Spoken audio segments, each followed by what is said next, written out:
السلام علیکم۔ کاشانہ بصیرت کے یوٹیوب چینل میں آپ کو خوش آمدید۔ یہ کتاب سید محمد حسن رضوی ابن سید محمود حسن رضوی کی ایصال ثواب کے لیے ان کے خاندان کی جانب سے آپ کی خدمت میں بذریعہ یوٹیوب چینل کاشانہ بصیرت پیش کی جا رہی ہے۔ آپ سے گزارش ہے کہ 3 دفعہ درود، 1 دفعہ الحمد، 3 دفعہ قل اللہ اور 3 دفعہ درود پڑھ کے سید محمد حسن رضوی ابن سید محمود حسن رضوی کو ہدیہ کریں۔ اگر آپ نے ہمارا چینل کاشانہ بصیرت سبسکرائب نہیں کیا ہے تو برائے مہربانی سبسکرائب کریں تاکہ چینل میں موجود 100 سے زائد کتب اور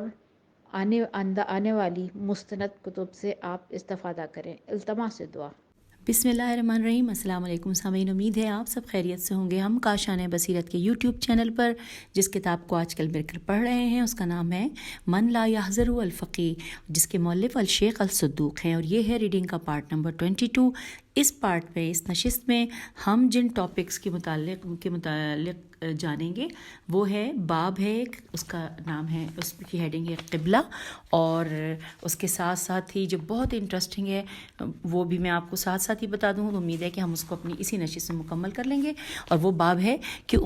عمر کی وہ حد جس میں بچوں سے نماز کے لیے مواخذہ کیا جائے، اس کے بارے میں بھی ہمیں بہت ساری معلومات حاصل ہوں گی جو کہ ائمہ علیہم السلام کی جانب سے ہمارے لیے وہ تعلیمات ہم تک پہنچانے کے لیے یہ کتاب موجود ہے جس کو ہم مل کر پڑھ رہے ہیں۔ آئیے آغاز کرتے ہیں۔ سب سے پہلے قبلہ ہیڈنگ ہے، اور اس میں حدیث نمبر ہم نے 843 تک مختلف موضوعات پڑھ لیے ہیں، اور اب حدیث 844 سے قبلے کے حوالے سے یہاں پہ حدیث جانتے ہیں۔ لکھا ہے حضرت امام جعفر صادق علیہ السلام نے ارشاد فرمایا، اللہ تعالیٰ نے کعبے کو اہل مسجد کے لیے قبلہ بنایا ہے، اور مسجد کو اہل حرم کے لیے قبلہ بنایا، اور حرم کو تمام اہل دنیا کے لیے قبلہ بنایا ہے۔ اگلی حدیث کا نمبر ہے 845۔ لکھا ہے مفضل بن عمر نے حضرت امام جعفر صادق علیہ السلام سے ایک مرتبہ ہمارے اصحاب کے نماز میں ذرا بائیں جانب مڑنے کا سبب دریافت کیا، تو آپ علیہ السلام نے فرمایا کہ جب حجر اسود جنت سے نازل ہوا اور اپنی جگہ پر رکھا گیا تو حجر کے نور سے حرم کے تمام گوشے پر نور ہو گئے، اور اس کی روشنی کعبے کے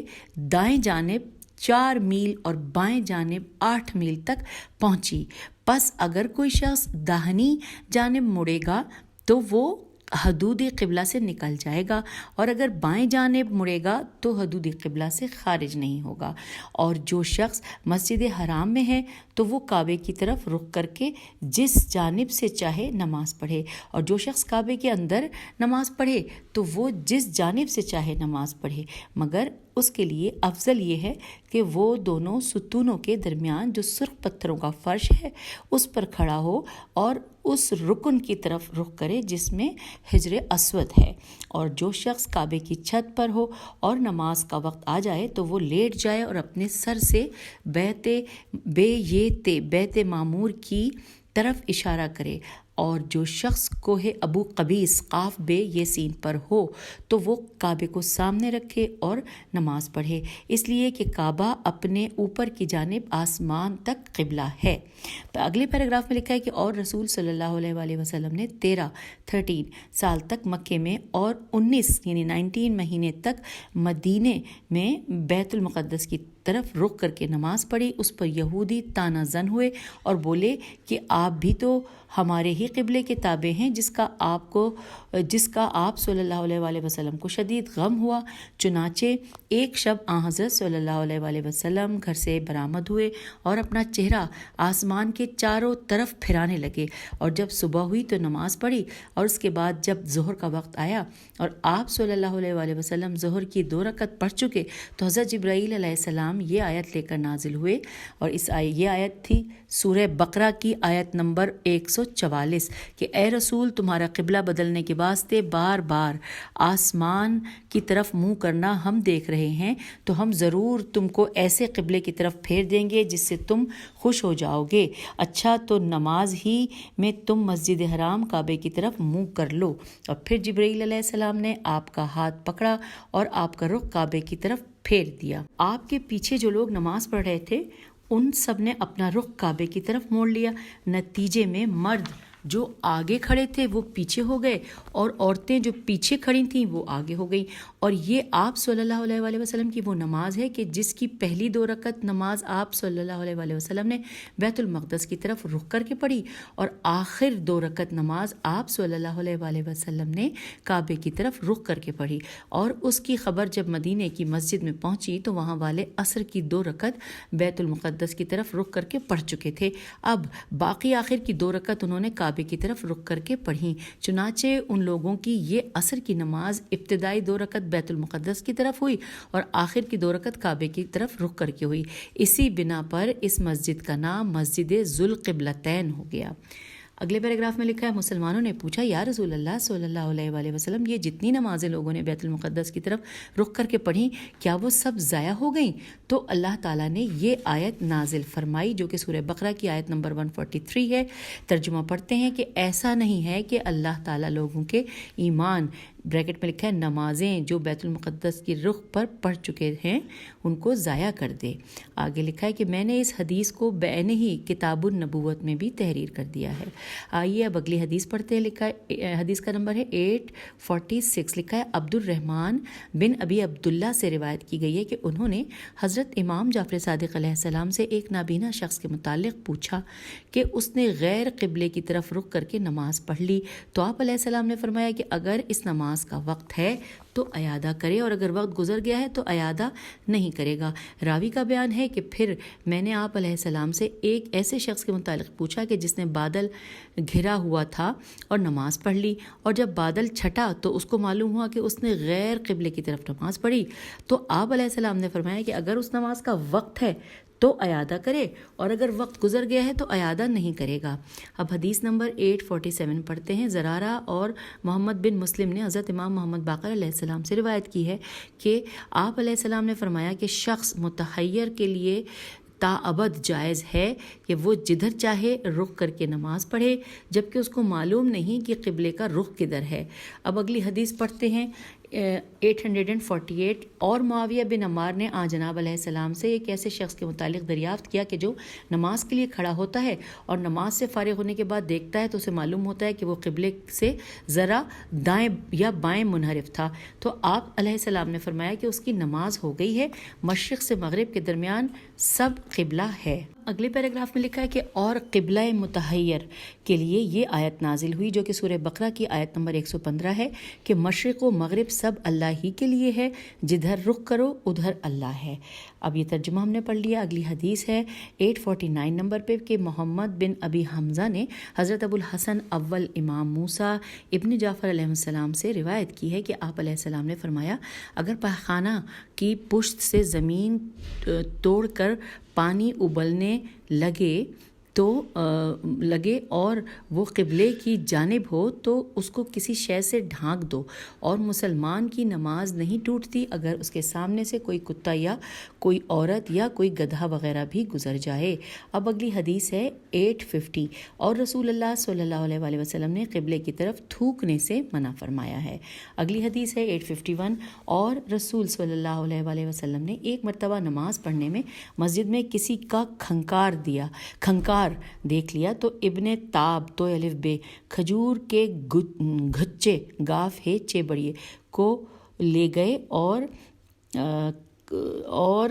اس کو صاف کیا اور پیچھے کی طرف الٹے پاؤں واپس ہوئے اور وہی نماز پڑھنے لگے۔ تو امام جعفر صادق علیہ السلام نے ارشاد فرمایا کہ حضرت صلی اللہ علیہ وآلہ وسلم کے اس عمل نے نماز کے مسائل کے بہت سے دروازے کھول دیے۔ ہم اس حدیث نمبر 851 کو دوبارہ پڑھ لیتے ہیں کیونکہ میں بھی اس کو مزید سمجھنا چاہ رہی ہوں۔ لکھا ہے اور رسول اللہ صلی اللہ علیہ وآلہ وسلم نے ایک مرتبہ نماز پڑھتے میں مسجد میں کسی کا کھنکار دیکھ لیا تو ابن تاب کھجور کے گچھے کو لے گئے اور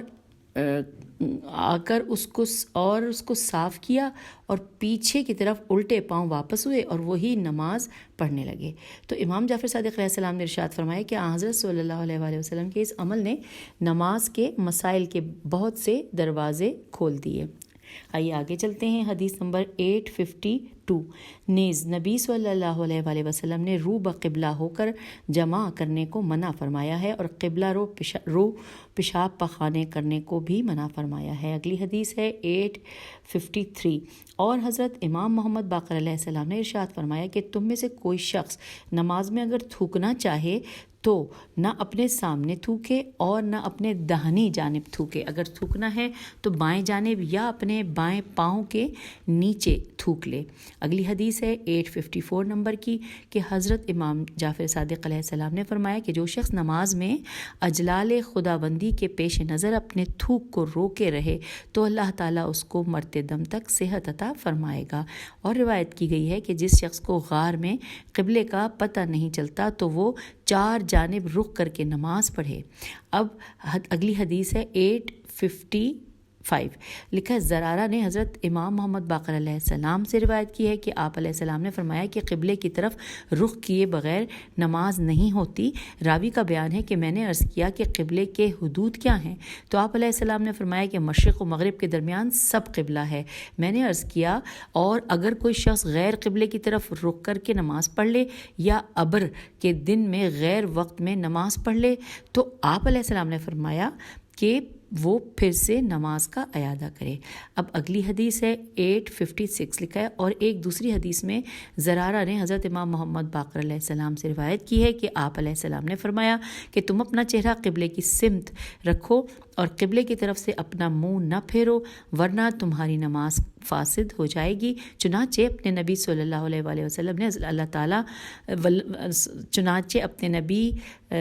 صلی اللہ علیہ وآلہ وسلم سے اللہ تعالیٰ فرماتا ہے کہ نماز فریضہ کے متعلق کہ یہ ہے سورہ بقرہ کی آیت نمبر 144 کا ترجمہ ہم پڑھنے جا رہے ہیں کہ اے رسول پس تم اپنا منہ مسجد حرام کی طرف کرو اور اے مسلمانوں تم جہاں بھی ہو اسی کی طرف اپنا منہ کیا کرو، پس اٹھو اور سیدھے کھڑے ہو، اس لیے کہ رسول اللہ صلی اللہ علیہ وآلہ وسلم نے ارشاد فرمایا کہ جو شخص چپ چاپ سیدھا کھڑا نہ ہوگا اس کی نماز نہ ہوگی۔ اور اپنی نگاہیں اللہ کے سامنے خشوع کے ساتھ نیچے جھکائے رکھو، آسمان کی طرف نہ کرو اور تمہارا چہرہ جائز سجدے کے بالکل بالمقابل رہے۔ آئیے اگلی حدیث پڑھتے ہیں 857 اور امام علیہ السلام نے زرارہ سے فرمایا نماز کا اعادہ صرف 5 وجہ سے کیا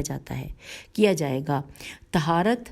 وقت، قبلہ، رکوع، سجود بریکٹ میں لکھا ہے یعنی ان سب میں اگر کوئی کوتاہی ہو گئی، یہاں بریکٹ کلوز ہو گیا۔ پھر لکھا ہے کہ اور میرے والد رضی اللہ عنہ نے مجھے ایک رسالے میں تحریر فرمایا کہ اگر تمہارا نوافل پڑھنے کا ارادہ ہو اور تم کسی سواری پر ہو تو اپنی سواری کے سر کی طرف رخ کر کے نماز پڑھ لو جدھر وہ تمہیں لے جائے، خواہ قبلے کی طرف لے جائے یا دائیں یا بائیں، اور اگر تم اپنی سواری کی پشت پر نماز فریضہ پڑھو تو قبلہ رو ہو کر تکبیر افتتاح کہو، پھر جانے دو جدھر تمہاری سواری لے جائے۔ تم سورت کی قرات کرو اور جب رکوع اور سجود کا ارادہ ہو تو رکوع اور سجود ایسی چیز پر کرو کہ جس پر سجدہ جائز ہے اور وہ تمہارے ساتھ ہو مگر یہ نماز فریضہ تم اس طرح سواری پر اسی حال میں پڑھو جب شدید اضطرار اور مجبوری ہو، اور اگر تم پا پیادہ چلتے ہوئے نماز پڑھ رہے ہو تو بھی ایسا ہی کرو، لیکن جب سجدہ کرنا ہو تو زمین پر سجدہ کرو۔ اور آپ نے اپنے رسالے میں یہ بھی تحریر فرمایا ہے کہ اگر تم کو کسی درندے کا سامنا ہو اور ڈر ہو کہ نماز فوت ہو جائے گی تو قبلے کی طرف رخ کرو اور نماز اشاروں سے پڑھ لو، اور اگر ڈر ہو کہ اس طرح درندے سے تمہاری مٹبھیڑ ہو جائے گی تو جس طرح وہ چکر لگا رہا ہے اسی طرح تم بھی چکر لگاؤ اور نماز اشاروں سے پڑھتے رہو۔ اگلی حدیث 858 لکھا ہے اور روایت کی گئی ہے کہ اگر ہوا کا طوفان چل رہا ہو اور سفینے والوں کا قبلہ رو ہونا ممکن نہ ہو تو صدر سفینے کی طرف رخ کر کے نماز پڑھ لو۔ اگلی حدیث نمبر ہے 859۔ نبی صلی اللہ علیہ وآلہ وسلم نے ارشاد فرمایا بعض موقعوں پر کہ ہر واعظ قبلہ ہوتا ہے واعظ سننے والوں کے لیے اور واعظ سننے والے قبلہ بن جاتے ہیں۔ دوبارہ پڑھ لیتے ہیں۔ نبی صلی اللہ علیہ وسلم نے ارشاد فرمایا، بریکٹ میں لکھا ہے کہ بعض موقعوں پر ہر واعظ قبلہ ہوتا ہے اور واعظ سننے والوں کے لیے وہ واعظ سننے والے قبلہ بن جاتے ہیں، یا واعظ کے لیے یعنی نماز جمعہ و عیدین و نماز استسقاء میں خطبے کے وقت امام خطبہ سننے والوں کا قبلہ بنتا ہے اور خطبہ سننے والے امام کے لیے قبلہ بنتے ہیں یہاں تک کہ وہ خطبے سے فارغ ہو جاتا ہے۔ اگلی حدیث ہے 860 کہ ایک شخص نے حضرت امام جعفر صادق علیہ السلام سے عرض کیا کہ میں سفر میں ہوتا ہوں تو رات کے وقت قبلے کا پتہ نہیں چلتا، تو آپ علیہ السلام نے فرمایا کہ تم اس ستارے کو پہچانتے ہو جس کو جدی کہا جاتا ہے؟ اس نے عرض کیا کہ جی ہاں۔ آپ علیہ السلام نے فرمایا تو اس کو اپنی دائیں جانب رکھو، اور اگر حج کے راستے پر ہو تو اس کو اپنے دونوں کاندھوں کے درمیان رکھو۔ تو یوں ہم نے اس قبلے کے ٹاپک کے حوالے سے احادیث پڑھ لی ہیں، بہت کچھ جان لیا ہے، اور آئیے اب اگلے باب کی جانب کہ جو ہے جس کی ہیڈنگ ہے عمر کی وہ حد جس میں بچوں سے نماز کے لیے مواخذہ کیا جائے۔ اور یہاں پر ہم حدیث نمبر 861 پڑھنے جا رہے ہیں۔ لکھا ہے حضرت امام جعفر صادق علیہ السلام نے فرمایا، ہم لوگ اپنے بچوں کو جب وہ 5 سال کے ہوتے ہیں تو انہیں نماز کا حکم دیتے ہیں، تم لوگ اپنے بچوں کو جب وہ 7 سال کے ہو جائیں تو نماز کا حکم دو۔ ہم لوگ اپنے بچوں کو جب وہ 7 سال کے ہو جاتے ہیں تو روزے کا حکم دیتے ہیں، اور جتنی ان میں برداشت کی طاقت ہوتی ہے وہ 1 دن میں رکھتے ہیں، آدھے دن یا اس سے زیادہ یا آدھے دن سے کم۔ جب ان پر بھوک پیاس کا غلبہ ہوتا ہے تو روزہ ہوتا ہے تو افطار کر لیتے ہیں تاکہ وہ روزہ رکھنے کے عادی ہو جائیں اور ان میں اس کی برداشت آ جائے۔ تم لوگ اپنے بچوں کو جب وہ 9 سال کے ہو جائیں تو روزہ رکھنے کا حکم دو، اور جب ان پر پیاس کا غلبہ ہو تو افطار کر لیں۔ اب آئیے اگلی حدیث کی جانب 862۔ لکھا ہے حسن بن قارن قاف الف ر نون سے روایت ہے، انہوں نے بیان کیا کہ ایک مرتبہ میں نے حضرت ابو الحسن رضا علیہ السلام سے سوال کیا، یا کسی نے آپ علیہ السلام سے سوال کیا، اور میں نے سنا ایسے شخص کے متعلق کہ جس کے لڑکے کی ختنہ ہوئی تھی اور اس نے 1 دن یا 2 دن نماز نہیں پڑھی۔ آپ علیہ السلام نے اسے پوچھا کہ لڑکا کتنے سال کا ہے؟ تو اس نے عرض کیا 8 سال کا۔ تو آپ علیہ السلام نے فرمایا سبحان اللہ، وہ 8 سال کا ہو گیا اور اس نے نماز چھوڑ دی۔ اس نے عرض کیا کہ اسے درد ہو رہا تھا، تو آپ علیہ السلام نے فرمایا وہ جتنی پڑھ سکتا ہو پڑھے۔ اب اگلی حدیث ہے 863۔ عبداللہ بن فضالہ فے زواد الف لام ہے، عبداللہ بن فضالہ نے روایت کی ہے کہ حضرت امام جعفر صادق علیہ السلام اور حضرت امام محمد باقر علیہ السلام سے راوی کا بیان ہے کہ میں نے آن جناب علیہ السلام کو فرماتے ہوئے سنا کہ جب لڑکا 3 سال کا ہو جائے تو اس سے کہو کہ وہ 7 مرتبہ لا الہ الا اللہ کہے، پھر اسے چھوڑ دو، اور اب جب کہ وہ 3 سال 7 ماہ اور 20 دن کا ہو جائے تو اس سے کہا جائے کہ 7 مرتبہ محمد الرسول اللہ اللہ اکبر کہو، اور پھر چھوڑ دیا جائے یہاں تک کہ وہ 4 سال کا ہو جائے تو اس سے کہا جائے کہ 7 مرتبہ صلی اللہ علی محمد و آل محمد کہو، اور پھر چھوڑ دیا جائے یہاں تک کہ وہ 5 سال کا ہو جائے تو اس سے پوچھا جائے کہ تمہارا داہنا ہاتھ کون سا ہے اور بایاں ہاتھ کون سا ہے۔ اگر وہ اپنا دایاں اور بایاں پہچاننے لگا ہے تو اس کا منہ قبلے کی طرف کر کے کہا جائے کہ سجدہ کرو، اور پھر چھوڑ دیا جائے یہاں تک کہ وہ پورے 7 سال کا ہو جائے، اور جب وہ پورے 7 سال کا ہو جائے تو اس سے کہا جائے کہ تم اپنا منہ اور اپنے ہاتھ دھو۔ جب وہ اپنے منہ اور ہاتھ اور دھو لے تو اس سے کہا جائے کہ نماز پڑھو، اور پھر اسے چھوڑ دیا جائے یہاں تک کہ اس کے 9 سال پورے ہو جائیں، اور جب وہ 9 سال کا پورا ہو جائے تو اس کو وضو کی تعلیم دی جائے اور مار کے سکھایا جائے، اور اسے نماز کا حکم دیا جائے اور اسے مار مار کر پڑھایا جائے، اور جب وہ وضو اور نماز سیکھ لے گا تو انشاءاللہ تعالیٰ اس کے والدین کو اللہ بخش دے گا۔ تو یوں ہم نے اس انتہائی اہم باب کو پڑھ لیا ہے، اور اب اس کے بعد میں یہاں پہ چاہوں گی کہ ہم اپنی اس نشست پہ آپ سے اجازت چاہوں، کیونکہ اگلا باب ہے وہ ظاہر ہے کہ ایک الگ ٹاپک ہے، اور وہ ہے اذان اور اقامت اور مؤذنین کا ثواب، اس حوالے سے ہے۔ تو یہاں پہ آپ سے میں اجازت چاہتی ہوں، اگلی نشست میں پھر ملتے ہیں، اپنا بہت خیال رکھیے گا، خدا حافظ، فی امان اللہ۔